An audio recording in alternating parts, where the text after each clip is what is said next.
Sims, let's go.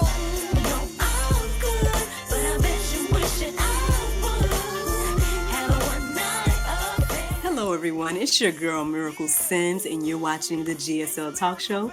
Tonight, we're going to be chatting with Miss Katherine Lewis, and she has an amazing testimony that you don't want to miss. So stay tuned.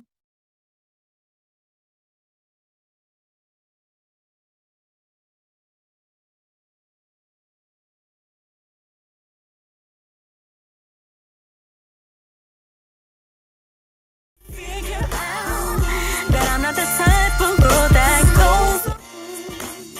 Yeah, it's a miracle, baby.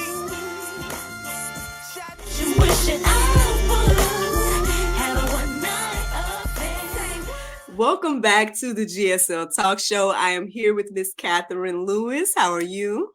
I'm doing so good and I'm excited. We are going. Yes, I'm excited as well. Thank you so much for being here. Welcome to the GSL Talk Show. Thank you. I would love to hear where you're from and then just a little bit about yourself. Yeah.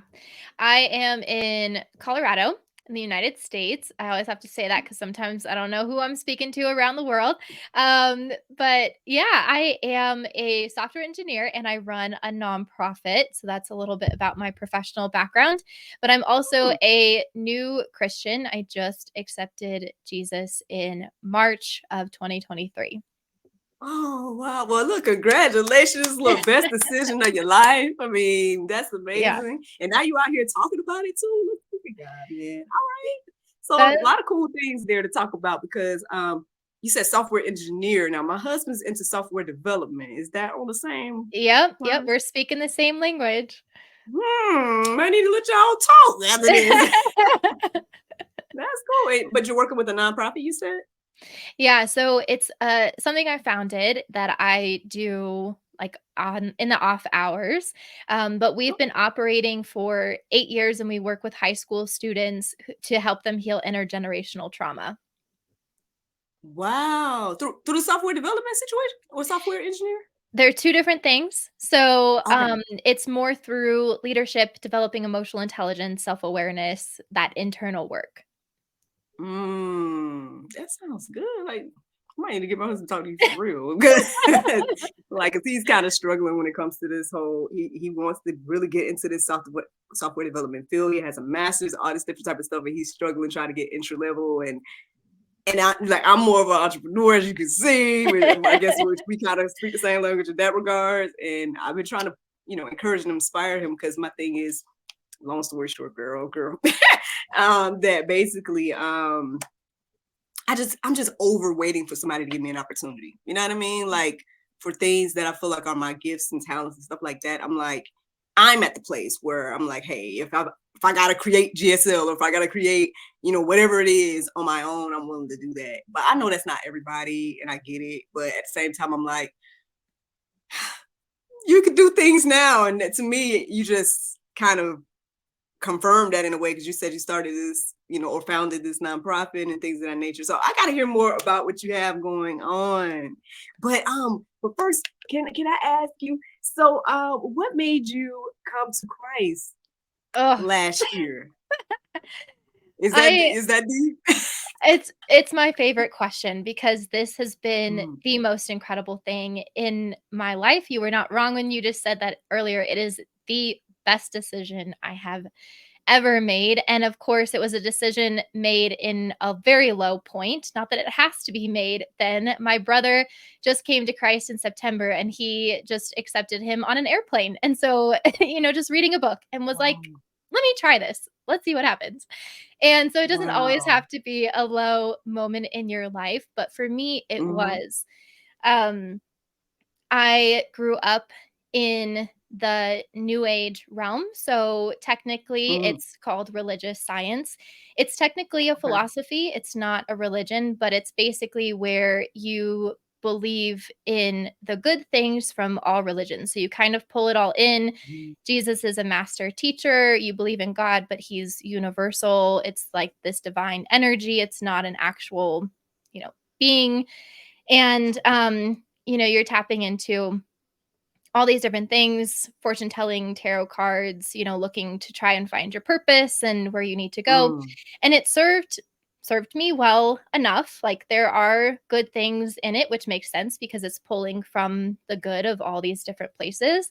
But that's also the problem is it was deceptive, right? And it's not the Mm. things that are outright wrong that are most dangerous. It's the things that seem really, really good, but Mm. actually are not the truth that are most Mhm. deceptive.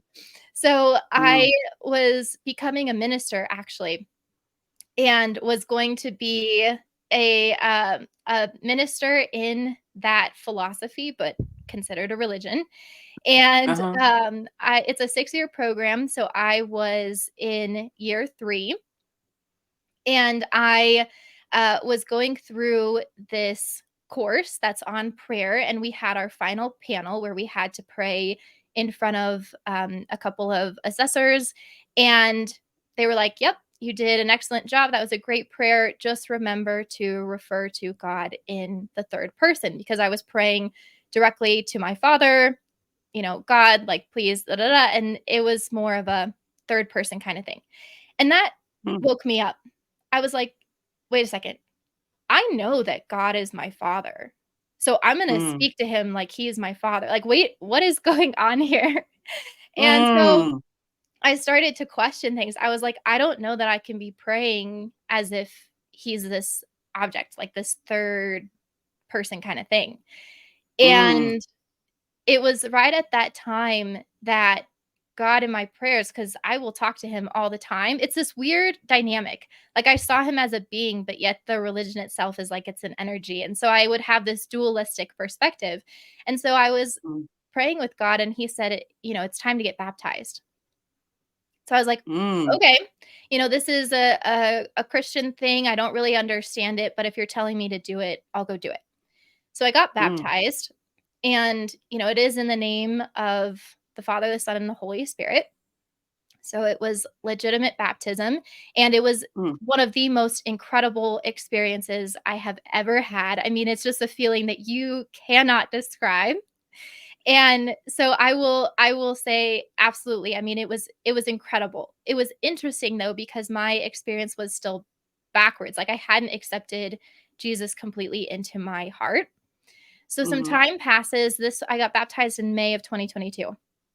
And so now I'm on this Christian walk, but my life is still riddled with sin from my Mm. previous life. I am still engaged in things that, as a Christian, I would no longer be engaged in. And so I'm starting to go through this really hard time. I start having suicidal ideation. I'm really depressed. There's Mm. all these things that are happening, and I come to this breaking point where I was in a relationship. I ended that. And then I go right into a rebound relationship. And so I am just like creating this very big mess, and things are not working out well in my career. Personally, like my financial situation is not good. Like it is just, I'm talking in every regard, it's not good. And I also came Mm. from this background of being a workaholic. And so I would work 7 days a week. Like there is no Sabbath in my life. There is no family time. There's no church time. Um, Mm. and I am not sleeping, I'm not eating, like everything is just a mess. And the Mm. reason for that is because I was seeking significance, and I was seeking that in accomplishments and just driving myself really hard, having the nonprofit, having my day job, having other responsibilities, just like bring it on. I will take it onto my Mm. plate, give it to me, because I'm going to be a superwoman, and watch me. Like I will become my own hero, which we know is a Mm. problem, right? So Mm. my life is just like a mess. And I get to February of 2023, and my dad comes to me and he calls me out. He's like, "What are you doing?" And my dad, at the time wasn't a Christian either. He is Mm. now. So we actually had 9 people come to Christ in the past year, which was incredible.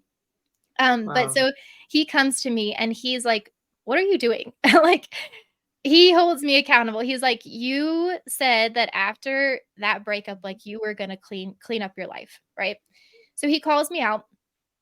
And that starts planting seeds in my mind. And I'm like, I start being responsible and accountable for my life, and I'm like, yes, this is not in a good spot, but I still feel the pull of the flesh. I still feel like I cannot change. I've tried to get more sleep. I've tried to let go of these things. I keep falling back into the same patterns.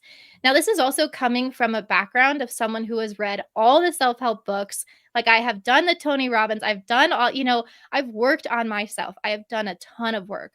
And I still was in this place of, I can't do this.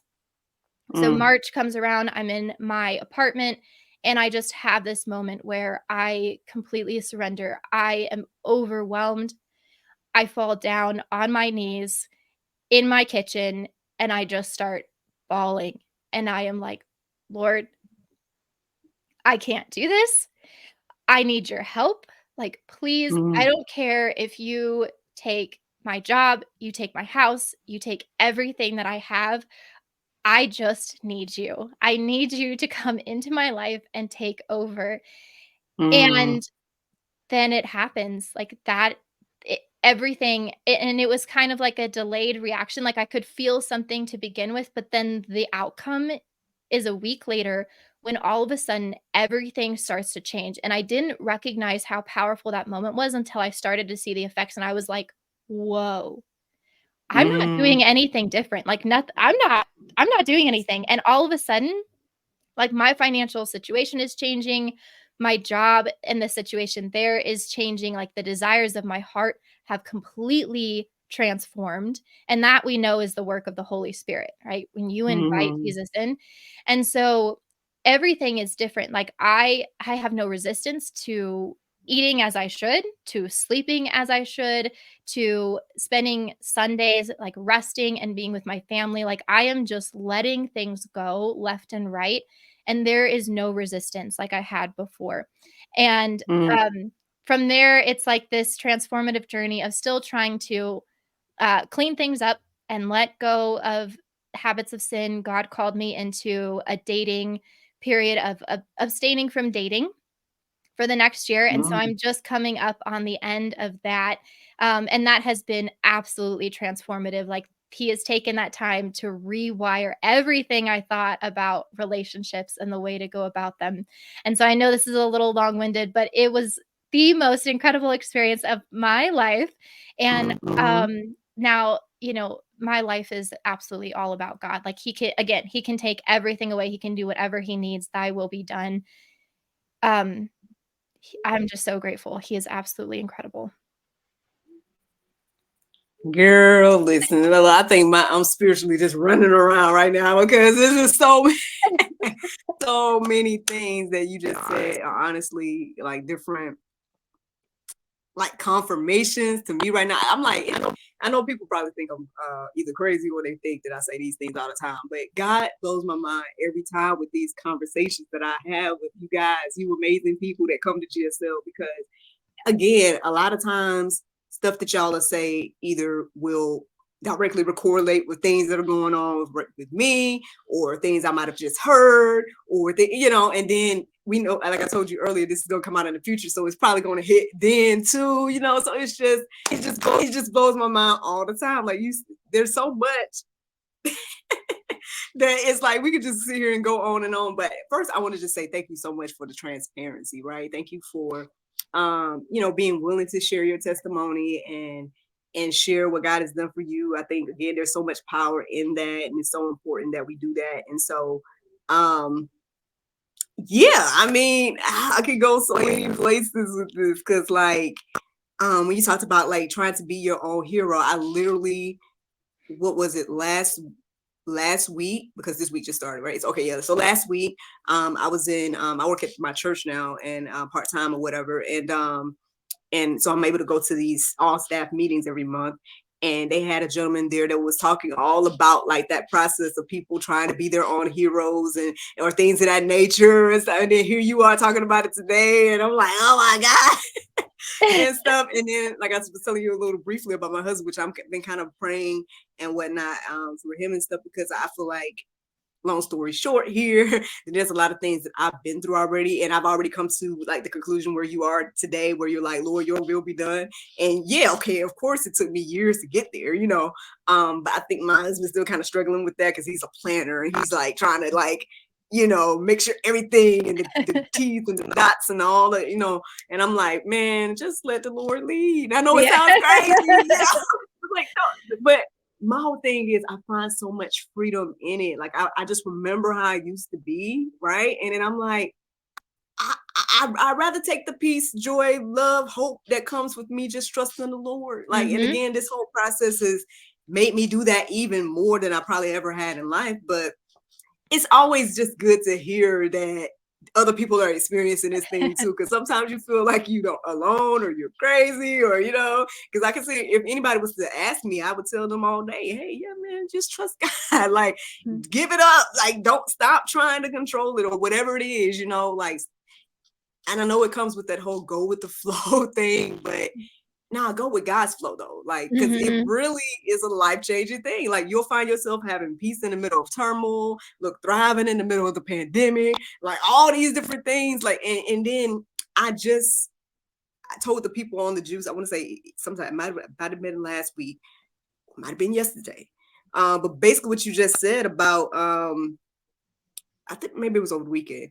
Whenever it was, I was telling the people how, again, like, as much as people want to deny God and deny that he exists and deny that he's real and all these different type of things, like, there's something that's just so unexplainable about when the Holy Spirit comes into your heart, right? Or when, you know, you're worshiping and, you know, the tears are flowing and you just happy, but, you know, and all of that, it's just unexplainable. Like, unless you've experienced it, you can't tell me that ain't real. Like, even if you want to sit here and proclaim or pretend that God isn't real, it's like, but I can't take away from that experience because I've felt, you know what I mean, deep in my heart. And I've seen, again, like you just mentioned, things, miraculous things happening in your life that you know you had nothing to do with. All I can sit here and say, I tell my testimony, like, again, every day with doing the juice, that I'm like, and I tell people, again, the ups and downs of my life and stuff. But I'm like, when it comes to the great things and stuff, I'm like, all I did was either make a choice or stay consistent or whatever. But this blessing has come out of nowhere. Like, and y'all are seeing this in real time. And so, because I'm recording every day. And so, anyway, I'm going to let you keep talking because, look, this is your episode. But I'm just saying that I can relate to a lot of that you just shared. And it's such a beautiful thing to see it here. So, yeah. So, I mean, so now you're here today. You've taken this sabbatical on dating and all this different type of stuff, which is another thing that hits home because I was talking to a homegirl that's kind of struggling in that area and whatnot. I don't know if my book will help you, but, you know, again, I'll send it to you if it will.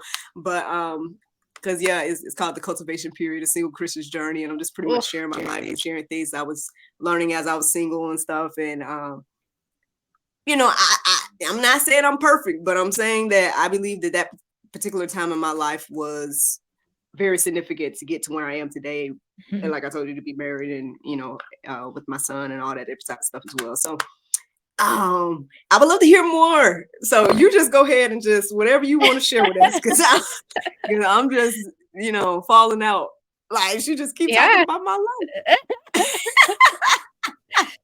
Well, I'll just keep going. So that all happened March of last year. And it, you know, it really was the most amazing thing. And I would give up every other thing to guarantee that experience. But what's interesting about that is God chooses us, right? I can now talk to everybody all day, all day long, like about God and what he's done. But ultimately, he does some work within us that brings us to that moment. You know, I've read the Bible in the past, like that was part of my studies. And I was like, what is this? This is a weird book, right? Like you don't have the ripe soil for the seeds to be planted in until that time comes. But I recognize like that time could have come for me when I was 60 or when I was 80, but it didn't. It came now. And of course, there's the thought of, well, why didn't it come earlier? But that's okay, right? It's all in his timing. And I'm just grateful that like this was his timing, because now I get the rest Mm, of my life to live it with him and him in my mm, heart, right? yeah. And in communion with him. And so that happens, and everything just starts changing, right? The nature of my Mhm. heart, what I'm desiring, all of that changes. My mom accepts Christ at the same time, so she starts being transformed, and thus our relationship is transformed. And then people around us are like, "What's going on?" So then my aunt and my uncle, and then my cousin, and then her, like, it is this Wow. waterfall of people Mm, being baptized, people coming to Christ. And these are people that I dearly love, but we'll see each other, Christmas and Easter and 4th of July, right? Like that kind of mhm. thing. Now we're going to church every single week together, right? And that Wow. transforms families. Like, that changes things. I just told the people on the juice that this morning. I just told that is you and your family. Like, and Yeah. here goes some living proof right here. I'm gonna He go. I'm just gonna go. Like, I just right? girl, like, so definitely tell me about. So you said it was your brother and then you, or like, let's talk about the process. Like, let's Yeah. talk about uh, how God is transforming this family today. Like, what did that look like? Who was first? Let's Yeah. So really, my mom was first. She also she was part of like the new age movement as well. And then she said, Mm, I'm still searching. Like, this can't be the truth, because I'm still searching. And she's mm, a very investigative person. So she just reads everything, she consumes everything, she's watching stuff. And this is during the pandemic, and she starts watching church online, and she's like, "You know what? mm, I really think that Jesus is the real deal." And so then she starts mm, sending me things, and that, has influence. And then, of course, God's doing work in my life where he asked me to get baptized. And so all these things are happening, 2021, mhm. 2022. And Wow. then she, so we both get baptized together. And then I'm still in the process of like undoing all this sin and having the suicidal Mhm, ideation, etc. Um, mhm, my dad helps me. I was living in California at the time, and so my dad helps me move back from California to Colorado. And it's on our drive that we get into this deep conversation about God. And he says, "You mm, know what? Like, I really want to believe, but I just still have doubts about him. I have doubts that he exists. Like, how do I reconcile this?" And so we're in this U-Haul, like driving through Utah in the middle of the night. The stars are out, the mm. moon's out. I mean, it was just this stunning moment. And I go, Wow. "Dad," and I really think that this conversation was like from the Holy Spirit, Divine. because it stuck to him in ways that I wasn't planning, but it was what he needed to hear. And I said, "Dad, if we didn't have any doubts, then we wouldn't need to have any faith. The fact that you have doubts Mm, means that you are called to have faith." And mm. it hit him, and he just started bawling. He just started crying, and he couldn't stop Wow. it. And he was like, "Oh my goodness." And it was as if he had permission to have the doubts, and simultaneously that implied that God is real. That is why we have faith. We have faith in him, because sometimes, we have the doubts, but that doesn't mean that he is Mhm, not there. And so in his own mind and the way that it works, like, it clicked for him, and he was like, "Okay, all right." And he was like, "I can believe now." Like, he had that permission to move forward and to believe in God. And then that set him on his own journey, going to mm, church, reading the word, like all of these things. And then, of course, we fast forward to March 2023. I accept the Lord. Then my family, so my aunt and uncle, my cousins, their kids, they all get baptized. We start going to church together.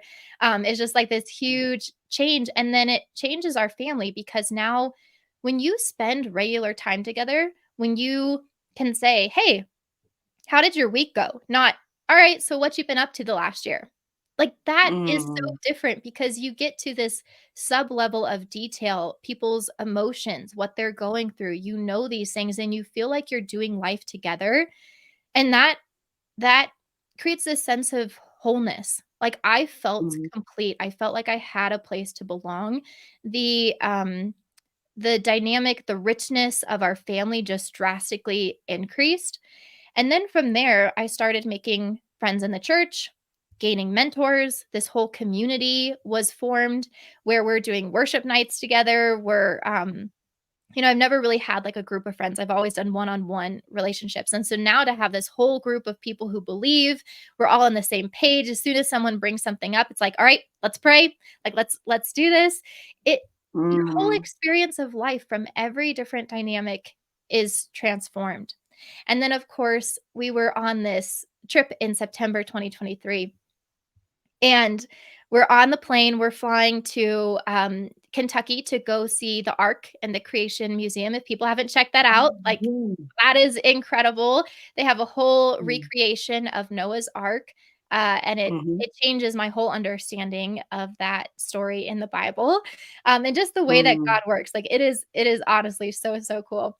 And so we're on the plane to go to Kentucky, and my brother's reading this book. It's called Titus 10, and it's about pulling from Titus and about manhood. And he mm, is not a Christian yet, but he has been given this book by my mother and I, like, here, read this. And so, mm, because we were like, we want you to know what is up, because we know it'll change your life. And so he's reading mm, this on the plane.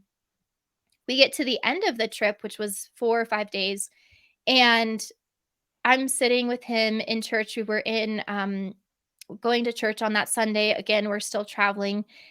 And I'm sitting next to him and I'm like, "You know what? You're different. Like something has changed." And he just kind of gets a smirk on his face and he's like, "Oh yeah, like in what way?" I was like, "Just everything. Like your whole demeanor, just everything seems just more you, just better." And he goes, "Hmm, mm. that's interesting." Like my brother's a man of very few words. And then we get back home, and that next, Thursday, he comes to us and he says, "Yeah, so when we were flying to Kentucky on the plane, like, I accepted Jesus." And it was like, oh my goodness, and it was the coolest testimony, not only because it happened, but because we didn't know what happened, and I could sense the Holy Spirit with him. Like, I could sense that change. I couldn't put my finger on exactly what it was because I didn't know, but I just knew he was Mhm, profoundly different. He was profoundly much more like the the goodness of who he is. And then for him to say, "Yeah, that is the moment when I accepted," and the Holy Spirit was with him through that whole trip. It was like, man, people don't even need to know. Like you don't even need to proclaim it, and it just is mhm, there, and people will notice the change. And that's probably one of my favorite like stories of this whole experience. And then it just mhm. keeps enriching us, right? So um God has just really blessed our family. That is amazing. Like I love hearing all of that. I think that's such a beautiful testimony and everything like that. And I think everybody's heart, if you're listening to the sound of our voice today, watching us, whatever the case may be, I know y'all's heart's probably getting warm and stuff like that. I wanted to make some notes because I was like, I don't want to forget to ask, right? Also, that's what I was doing. And when I was here texting or nothing, I was texting myself to let me know. I want to make sure to ask these things. Um, I know you're in this beautiful place today, right? And I know you kind of told us a little bit about the past. And I know I'm feeling a little shift here myself, but I would love for you to, if you don't mind, if you're comfortable, to share with us about, how did you get into this new age thing? Because I know it's everywhere. I know people, again, I feel like this is one of the most interesting things. People are so quick to say like the universe, so they're so quick to give glory and honor to anything else but Jesus. It's like we don't want to say Jesus, but we'll say anything else, right? And it's like, I mean, so we're so quick. I just say we as humans, or it seems like we're quick to serve creation versus the creator. That's my little humble opinion or whatever, based on observations, and even myself, right, based on my own journey. Because again, I definitely was putting a lot of things before God, and until He humbled me to understand that I didn't need to do that. So I'm not sitting here trying to point fingers at everybody, but what I'm saying is, I know it's easy access because there's so much out here and so many ideas and so many, things where we can ask those questions. And I think, again, what you shared about your dad was very important part of this testimony as well, because I think asking questions is part of it, right? I think the more questions you have is good, because then as long as you're going to the right sources to get the answer, which I would say is the Lord, the Bible, things like that, then asking all the questions is great, because then he'll answer if he wants to, he'll answer it. And then two, or you'll get the wisdom or enough wisdom, right, to know what you need to know or whatever about whatever it is.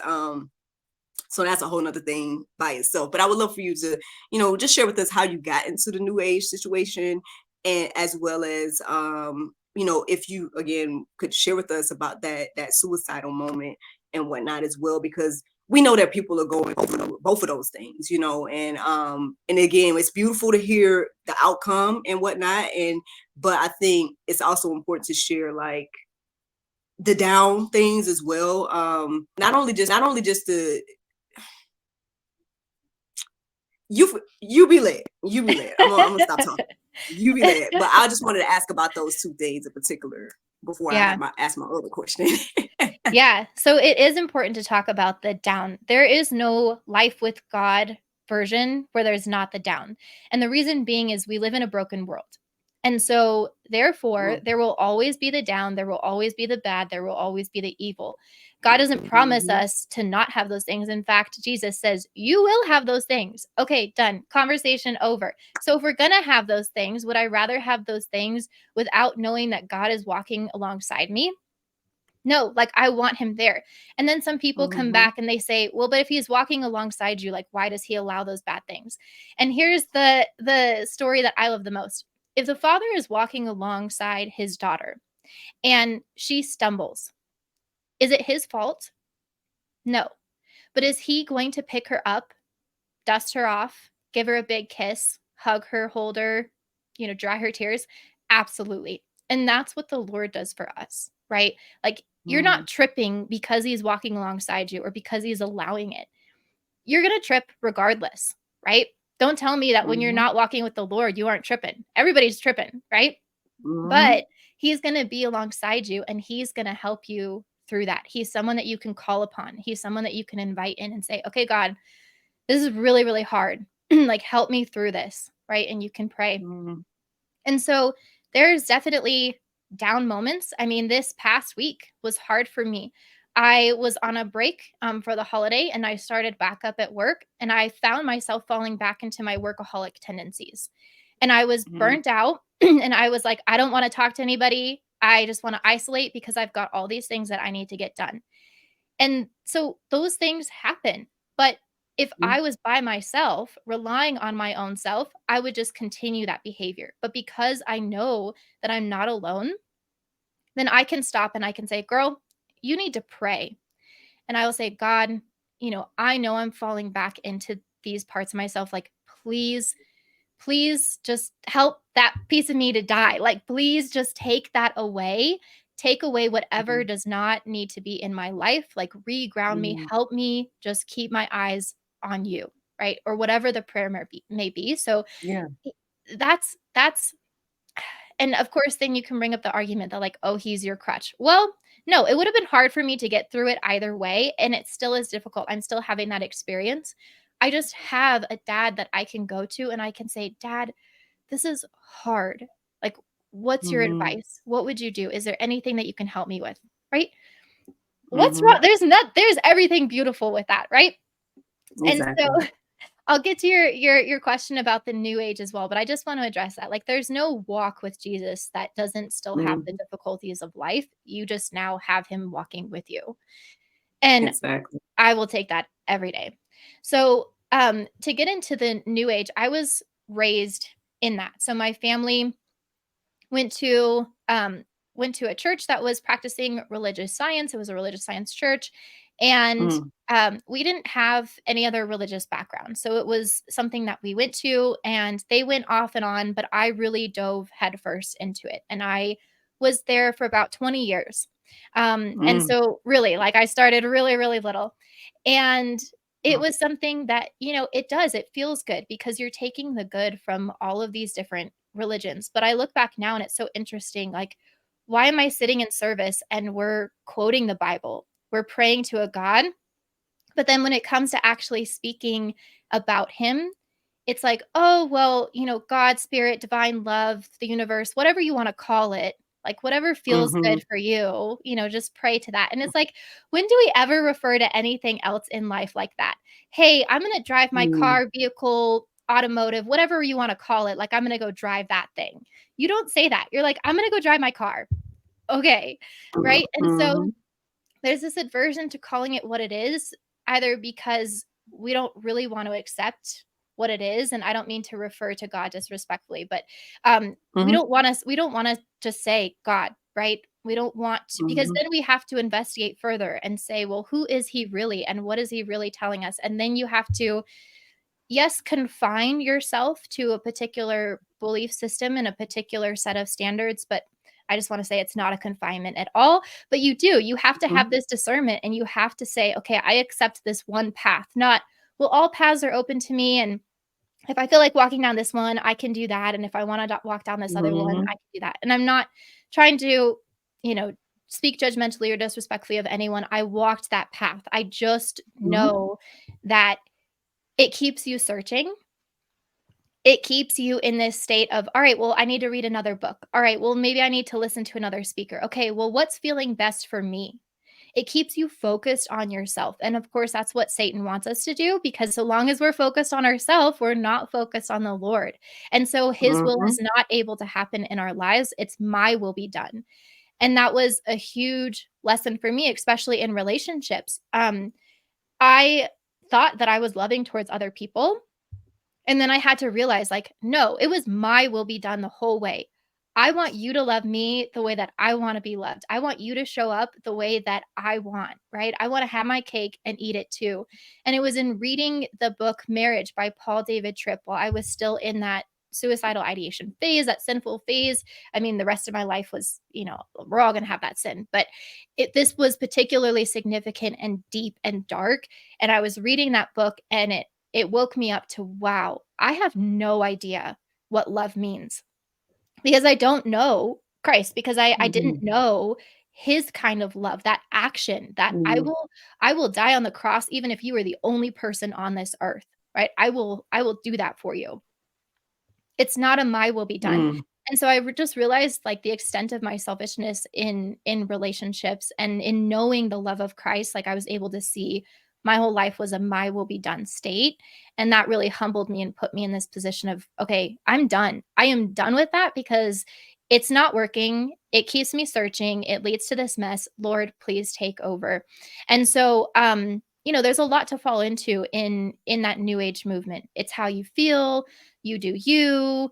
But you're always searching. I've got to go to that astrologer. I've got to read those tarot cards. Like, let me just open a book, and whatever the page says is probably what I need to hear.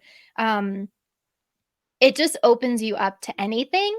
And that's a problem, right? We can't just be open to anything. Boundaries are really, really good. In order to have healthy relationships, you need boundaries. In order to have a good project, it needs to have scope. You can't just do all the things. You need to have scope to a project and say, okay, this is what we're focused on. So boundaries are really, really healthy. You don't just want to be open to whatever feels good. I mean, I just find it to be so interesting, because, like, I've been, actually, I want to say maybe it's the other morning that I kind of went a little deeper about this whole democracy thing. I know I've had some previous guests that came on here and shared about, they feel as if, they talk to the dead and things of that nature, things that the Bible tells us not to do, and stuff.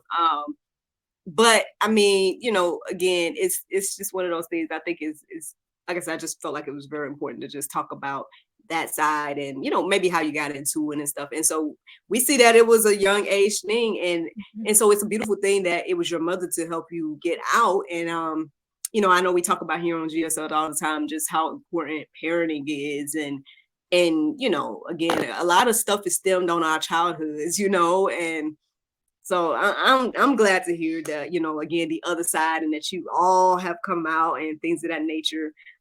So that's a beautiful thing. Do you want to share with us about the suicidal thoughts and Yeah. where that would come from? Because I think now I believe, again, because you were already in this transition of coming to Christ and things of that nature, getting baptized and stuff. See, the enemy be trying to take us out with things like that, and I believe that that definitely was just an attack on you and your life to try to get in the way of what God was doing. But hey, I don't know, so I'm here to ask, like, well, what was your mindset? Like, do you feel led you to having those type of thoughts and things of that nature? And then how did you, fight? And, hopefully I'm just hoping that all these things will encourage somebody if they're in that place. So whatever you feel like sharing about it. Yeah. I will say I can't say for certain. I haven't been able to, like, clearly discern, and so far, like, Mm, God hasn't said, "Okay, this is what it was." So I'm just going based off of my own head knowledge about a couple different things. I know that spiritual warfare exists, right? And when you are mm-hmm, not walking with the Lord, like, Satan doesn't care. He is not concerned with you. Now, that doesn't mean mm-hmm, that people who are not walking with the Lord can't experience depression or suicidal thoughts or anything like that. Like, yeah, you can. But in terms of spiritual warfare, like, he's not going to be bothered with you if you are not walking with Christ. That would be a waste of time, right? He is strategic. mm, And so the moment that you are starting to walk with the Lord, it's like, wait, oh, hold on a second. Like, now you're on my radar, right? mm-hmm, And so could it have been spiritual warfare? Like, I'm in this stage of being baptized. The Bible now makes sense. Like, things are clicking. I'm like, wow, I actually know what's going on here. I am able to see, my eyes are open, my ears are ready to hear. This makes sense. I'm going to church, I'm praying, like, all of these things are happening. And then mm-hmm, to start experiencing that, because I'll say I've never experienced that before in my life. I haven't had suicidal ideation before. But to start mm-hmm, experiencing that was like, God, this doesn't make any sense. Like, why am I ready to just annihilate myself when now I know, like, what is true and I have you with me. And mm-hmm, so it really was a very internally hard time. I mean, I'd be on vacation in Hawaii and I'm like, this is kind of going deep, but or being vulnerable for me. But like, I would be on vacation in Hawaii, right, where we're all supposed to be happy because we all want those Hawaiian vacations. And mm-hmm. I'm on the balcony and I'm like, yep, like, I'd be happy to just toss myself over right now. Wow. And then you have this other side of your mind that's like, why am I thinking this? Like, what is Mm, going on? Like, I will mm, never do that. And so to have that split mind gets you thinking. It's like, mm, okay, well, where is this coming from? Because I'm not actually going to do that. But that thought is strong and it's there. And so mm-hmm, as I've learned more, because again, as a beginning believer, like, I had no idea about any of this stuff. But as I begin to learn more, then you start using things like, all right, in the name of Jesus, like, be gone. I need you out of my head. And mm, so in the beginning, I couldn't discern, was it my voice or was it coming from him? And over time, I've been able mm-hmm, to, I know when God's talking to me, I know it's when it's my own thoughts, and I know when it's Satan. And so in those mm, moments, you can say, like, you do not belong here. You may not be present in this house. Like, in the name of Jesus, get out, right? mm-hmm, But at that time, like, I couldn't discern, so that's why I couldn't tell you explicitly if it was coming from me or not. mm-hmm, But I do know that there's that piece that we have spiritual warfare as we move closer to the Lord. The other piece of it is, again, that selfishness that I didn't know mm, was a pool that I was swimming in until mhm, after this period, when I really woke up to that and I was like, wow, I have no idea, or had no idea, what it meant to love someone else, to submit, kind of put my life down to serve someone else. I just thought, okay, I'm a good mm, person. And yeah, I am a good person. But there's that extra level that I had no idea about. And instead, I was just being focused on, all right, well, I felt neglected and abandoned in the past. And so therefore, I need you to show up exactly as I need to guarantee that I'll never feel that again. Like, that's a very selfish thought, right? But that's my MO. That was my MO. And so, could those suicidal thoughts have been coming from this place of, all right, my life is generally good, and yet I am not feeling this guarantee that I will always be okay and that I will never be abandoned by other people and I won't be neglected, and I can't control them. I can't control what they're doing. And so I can never have this guarantee. But because I need this guarantee, like I'm showing up in this certain way towards people. And, it just creates this whole dynamic. There's all these little thoughts, these little nuances, and you get to this place of, all right, well, since I'm always hurting people, that was my toxic thought, is I'm always hurting people because I am upset that they're not being the way that I want them to be, but yet I can't control them. And I can't let this go, so therefore I'm always going to hurt people. I might as well just get rid of myself. Like that would be the best option for everyone, is for me to just go, then I can't hurt people, and I also don't have to worry about feeling the ickiness of not having the guarantee that I'm always going to be okay. And so it was this like very toxic mental space. And so again, that's just to say, I don't know if it was coming from my own selfishness and like toxicity and just feeling like I was in a bind and there's no way out. And so therefore the best way out is to just end this whole thing. Or if it was a spiritual attack, and maybe it's a combination of the two of them. Well, thank you again for being, vulnerable with us and sharing that part, because again, I do believe that there are plenty of other people that are experiencing, if not the same thing, something very similar. And so you guys see here today that obviously there's a lot of work and whatnot that you are doing and whatnot that is very important to the kingdom of God. And so your testimony and everything is just so powerful that, again, of course, the enemy's trying to quote unquote shut you up or anything, and using the openness to, I guess, it all, right, to then come in and make his way in and things like that. So I'm glad you're here, sis. I'm glad you pushed through. I'm glad, you got through those things and that you're able to know how to combat them today.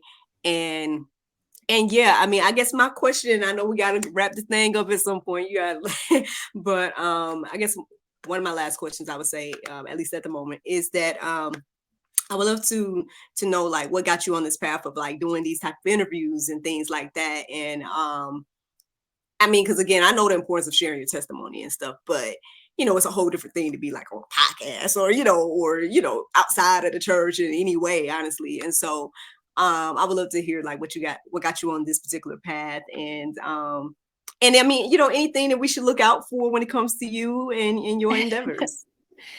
Yeah, well, I believe that God gives us individually the things that we need in order to pursue the path that he has put us on. And it's important to recognize those gifts. And there's a lot of workshops and a lot of books and things that you can explore to figure out what those are. And I've done all that. And I will say that what's interesting is I was aware of my gifts very generally, in terms of taking tests and reading books and all those kinds of things, but it was so hard to apply them because I was like, well, do I do this? Do I do that? Do I do this? I don't know. And you just feel that tension. And honestly, I do feel like that is, when Satan knows that there's a big call on your life, like he's going to do what he can to hold you back. And doubt is a really big piece of that. And I'm not saying that there's not a part that I was responsible for, but I think it's like a yes and kind of situation. But in coming to know the Lord, he has clarified my mind, because God is not a God of confusion, but Satan is. He loves to confuse us, right? And I was feeling all this confusion about like, what's my purpose and what do I do? God has brought me a lot of clarity, and he has given me gifts around communication and articulation and simplifying concepts. And I don't say that boastfully. I try and say that as humbly as I can. And you rely on the feedback of other people who've come to you and have said these things. And so I've always had that feedback coming into my life, but I've never been able to lean into it as much as I can now because I was confused. Well, what does that look like? And what should I say? And where do I say it? And all these kinds of things. Instead, in having this clarity, I've realized, okay, I have these gifts of communication and I want to be able to use them in a way of serving the kingdom. And so I will say whatever needs to be said. And right now, what I have is my testimony. And so it's not just about sharing it at church. Like I have done that. I share one-on-one with people and at conferences and those kinds of things. But he's particularly drawing me to this platform, sharing on podcasts. And so that's where I am right now. And I know that that'll probably change at some point, but this is where he's calling me to be. And he's given me a lot of clarity and the things that I need to be able to show up in this way, in this environment, and not hold back, because I know it can be scary for some people. And Mhm. I'm just grateful that he's empowered me in this way. The thing that you can look for is I'm writing a book. It's called Dating with Discernment.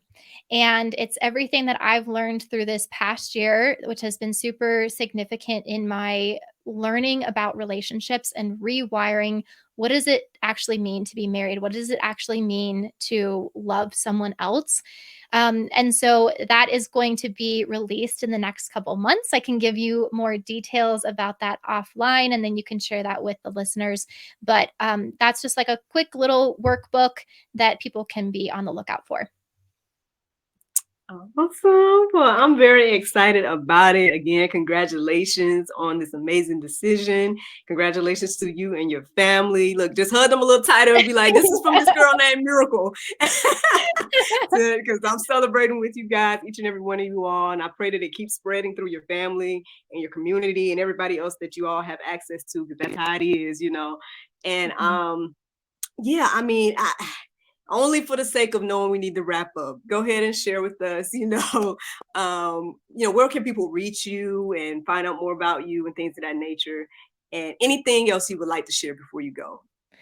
Yeah, so people can find me on LinkedIn. It's the LinkedIn URL /opportunity made. That's the best way to connect with me. I'm not on any other social media platform, so you can find me there. And then I have a podcast. It's called Opportunity Made. So if you want to listen to that, you can find it on Apple, Spotify, any other platform. And then the last thing I'll say is we have an online leadership course from the nonprofit. So if you have high school students who want to learn more about leadership, you can go to leonfe.org and find that there. Awesome. Well, thank you so much for visiting. You can definitely come back again, especially when you release your book. Whatever you want to do, feel free to come on back. Feel free, if any of your family or friends would like to come and share their part of this story, y'all can come as well. You all are welcome to. And thank you so much again for your time. Thank you, Miracle.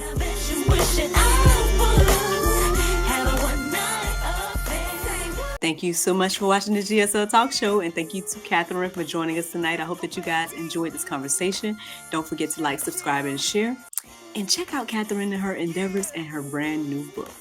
Have a good night.